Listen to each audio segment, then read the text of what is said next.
sekarang ni kita melihat bagaimana ketegasan Datuk Seri Anwar Ibrahim.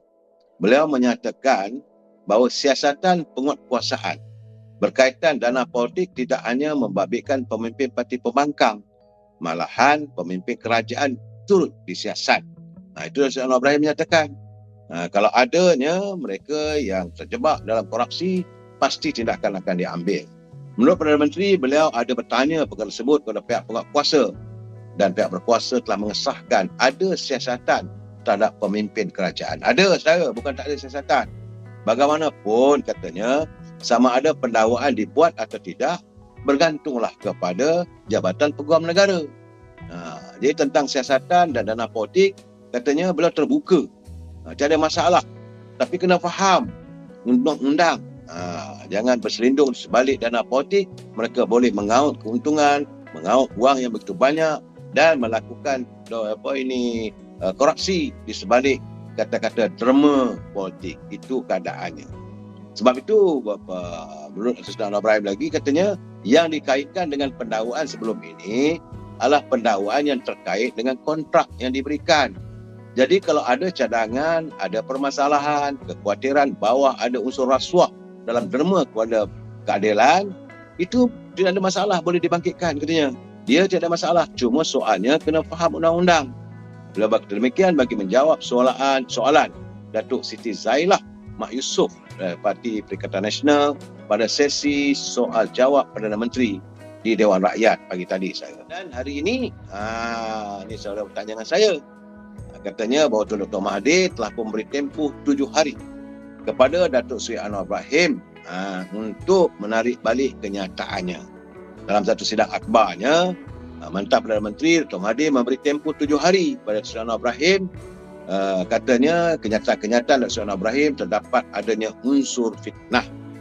Jadi notis tuntutan yang dibuat semalam, beliau menuntut agar Seri Anwar Ibrahim menarik balik kenyataan itu sekiranya tidak berlaku.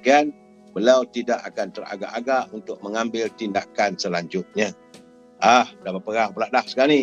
Saya nak katakan, hubungan antara Datuk Seri Anwar Ibrahim dengan Dr. Mahathir memang dari dulu suam-suam kuku.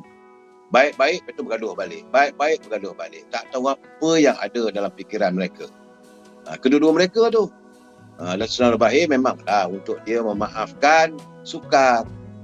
Boleh dimaafkan, tapi untuk melupakan apa yang dialaminya susahlah sebagai manusia biasa. Dan beliau membuat kenyataan itu berdasarkan pada kenyataan-kenyataan ataupun dapatannya.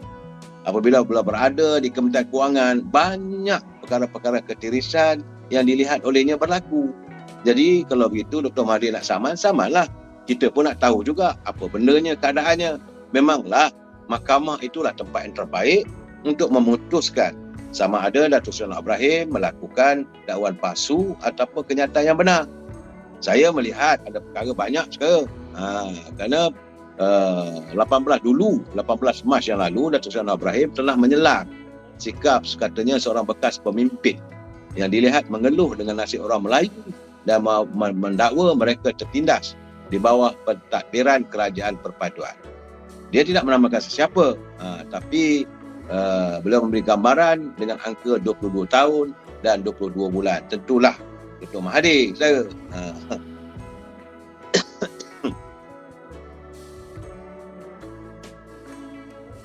Antara kenyataan Datuk Seri Anwar Ibrahim adalah tentang pembolotan harta bagi pihak keluarganya.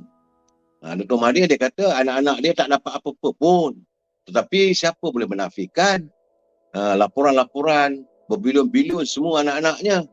Jadi itu yang disanggah oleh Seri Anwar Ibrahim. Saya dalam keadaan begini, saya nak beritahu kepada saudara lah, Dr. Mahathir ni kalau saudara lihat dari segi kronologinya, belum pernah ada seorang pun Perdana Menteri yang Dr. Mahathir tak bergaduh.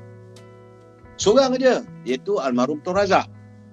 Mungkin kerana almarhum Tun Razak kembali ke rahmatullah lebih awal. Saudara, dia bergaduh dengan Tengku Abdul Rahman. Kalah dalam pilihan raya di Alustar Selatan, tuduh Tengku Abdul Rahman tidak membina Melayu dan sebagainya. Kononnya Tengku Abdul Rahman ni dalam surat layang, surat-surat terbukanya, tuduh Tengku Abdul Rahman ini the happiest Prime Minister lah. Yang saya ingat lah, katanya lebih suka santai dengan bukan Melayu. Lepas dengan ini Tengku Abdul Rahman, sehingga beliau disingkirkan dari UMNO.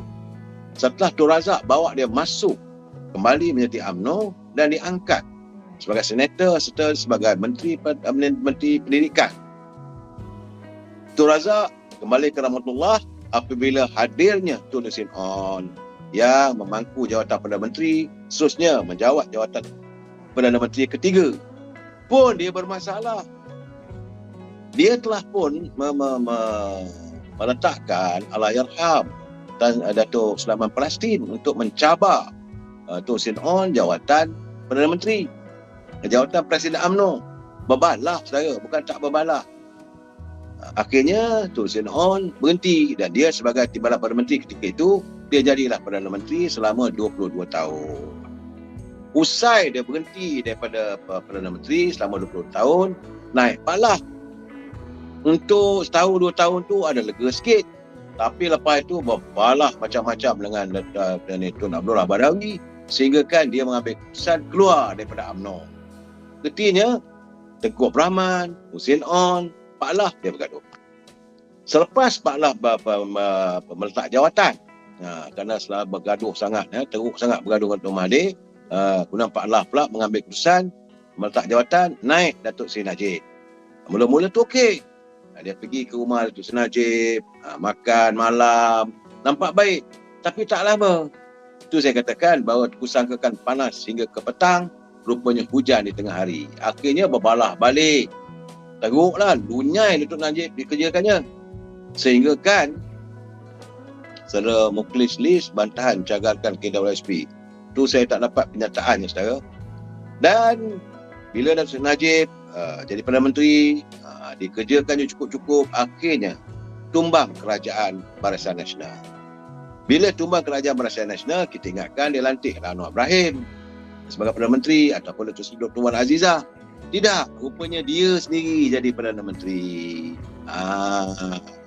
Rupanya sebelum ini bila dia bercakap tentang keburukan dan sebagainya terhadap Datuk Seri Najib, kerana orang kata ada udang di sebalik batu. Dia naik jadi Perdana Menteri, takdir Tuhan tak lama, 22 bulan, tumbang. Bila tumbang tu, dalam langkah Sheraton, naik pula Tan Sri Muhyiddin. Pun dia berbalah dengan Tan Sri Muhyiddin. Walaupun dari parti yang sama, dia yang menubuhkan Parti Pribumi Bersatu.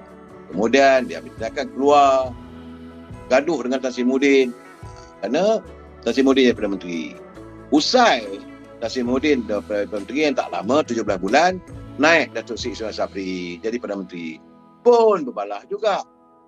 Tak berhenti saudara. Dan hari ini apabila usai pilihan raya umum yang ke-15, apabila diwujudkan kerajaan perpaduan, Datuk Seri Anwar Ibrahim jadi Perdana Menteri.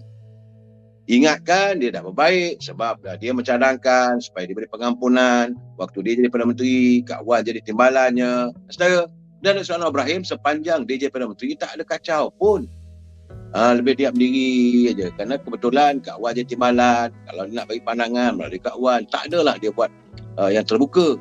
Kalau ada pun, seingat saya Datuk Seri Anwar Ibrahim pernah menyatakan beliau mungkin bercanggah pandangan Dr. Mahathir apabila Dr. Mahathir dikatakan mahu untuk mengharamkan UMNO. Itu dia tak setuju. Itulah ada pembalahan katanya.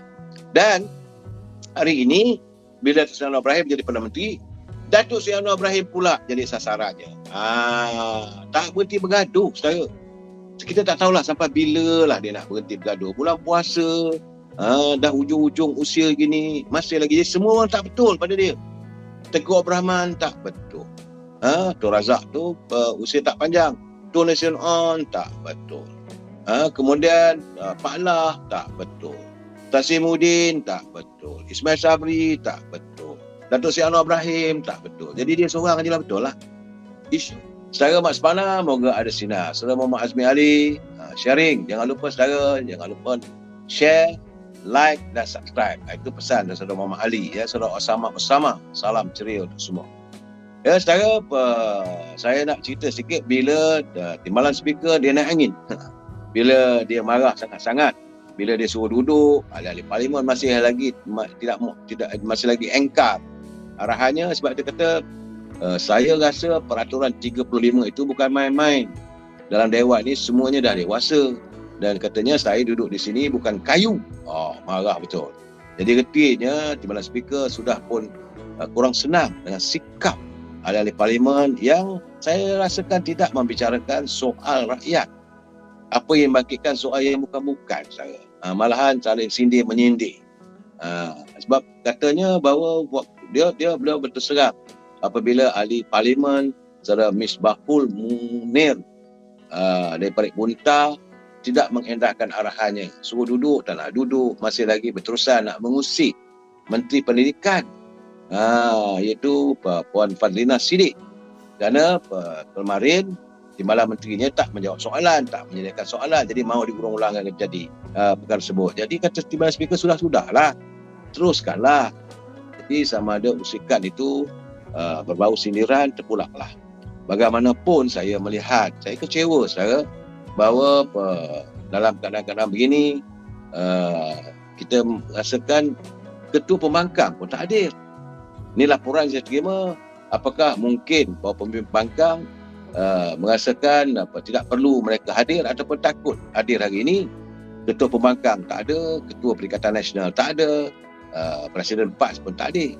Tiga pemimpin tertinggi Perikatan Nasional difahamkan sekali lagi didakwa gagal memanfaatkan sesi soal jawab bersama Perdana Menteri kerana mereka tidak hadir ketika sesi terbabit berlangsung. Sepatutnya inilah masanya bagi tadi, bukannya melontarkan pandangan, kenyataan di luar parlimen saudara. Tapi nampak tak datang.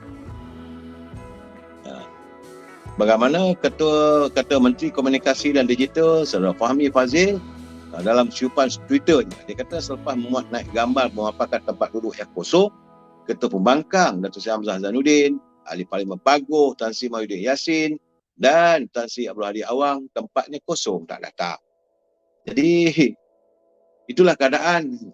Sebelum ini Menteri Dalam Negeri yang juga Susah Agung PKR Datuk Seri Saifuddin Nasution turut menyindir tiga pemimpin berkenaan kerana tidak memanfaatkan sesi berkenaan. Datuk Seri Anwar Ibrahim dia mewujudkan pada setiap hari Selasa pagi dia akan bersemuka dengan ahli parlimen. Apa yang tak puas hati, apa yang terbuku, lontarkanlah. Jangan menghabis masa di luar parlimen, tempat yang paling sesuai. Sekejap lagi Saudara Ahmad Zaini. Sekejap lagi saya akan ulas benda tu.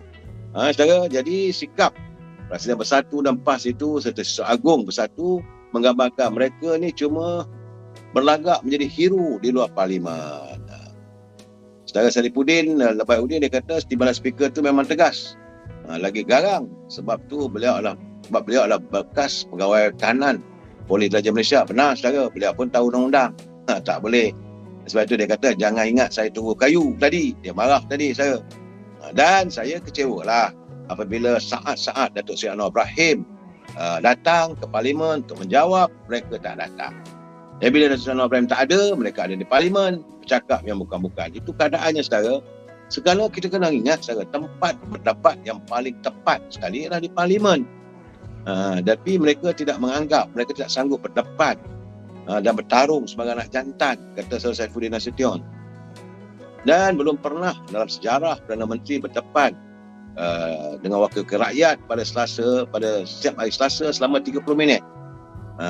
Jadi sekarang ni dalam keadaan begitu, saya haraplah untuk minggu hadapan ataupun di sesi parlimen yang akan datang, kalau mereka menjadi pembangkang, jadilah pembangkang yang baik. Itu keadaannya saudara. Sementara saya melihat laporan semalam Datuk Seri Anwar Ibrahim berada di Kamboja. Beliau mengatakan sewaktu beliau di Phnom Penh, dia mengatakan satu pengumuman akan dilakukan sewaktu beliau berada di China. Saya difahamkan Datuk Seri Anwar Ibrahim akan berada di negara China untuk menghadiri beberapa persidangan dan pertemuan dengan pemimpin utama kerajaan negeri China. Saudara Osman Hamid, salam sejahtera dari semua. Terima kasih saudara. Sebab itu tadi saja semalam masih dibangkitkan, kemarin dibangkitkan, macam contohlah Ketua Armada Saudara Wan Ahmad Faizal. Nak tanya-tanya lah. Tapi akhirnya perbalahan yang bukan-bukan timbul lah saudara. Dia dah buat usul, membincangkan tentang lawatan resmi Datuk Seri Anwar Ibrahim ke negara Arab. Masih lagi berkukuh pada masalah-masalah yang dah berlalu, sepatutnya di hadapan lah. Kita nak tengok, sepatutnya kita tengok result, the most important. Paling penting sekali end result, ataupun apakah keberhasilan daripada keberadaan Datuk Seri Anwar Ibrahim di negara Arab. Soal dia jumpa tak jumpa bagi saya tak penting. Yang penting bagi saya, apakah beliau tuntas bertemu dengan ahli-ahli perniagaan Arab yang mempunyai banyak dana, supaya dana-dana tersebut dapat dilaburkan ke negara kita. Tapi mereka masih lagi bercakap soal yang remeh. Macam Wan Ahmad Faizal, perkara yang remeh. Tak dapat masuk Kaabah, tak dapat berjumpa bersemuka dengan pemimpin tertinggi Arab. Jadi sehinggakan Menteri Luar pun paksa menjawab, Sisa Politik menjawab, Yekom bagi pihak Perdana Menteri menjawab. Bagi saya lah, masa-masa yang baik itu dibazirkan untuk menjawab benda-benda yang bagi saya tak ada berhemat lah.